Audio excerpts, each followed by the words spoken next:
Hi guys! Today I'm gonna show you how to make cookies and cream ice cream using only 3 ingredients: all-purpose cream, Oreo, and condensed milk. Okay, let's start.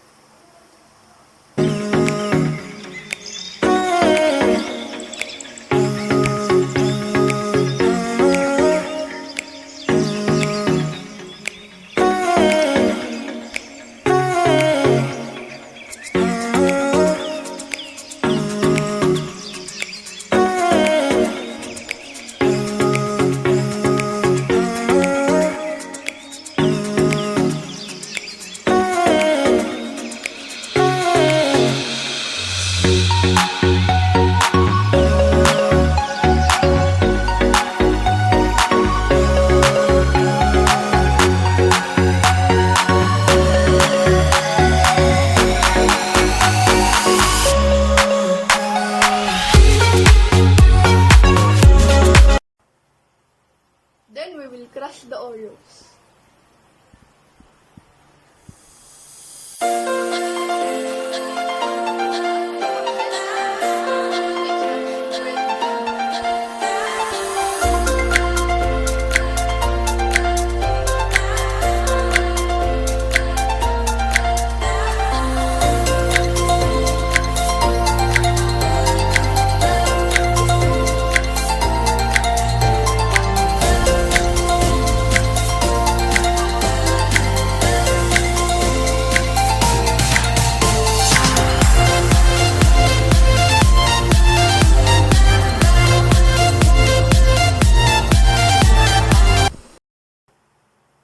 Add the crushed Oreos. Mix well.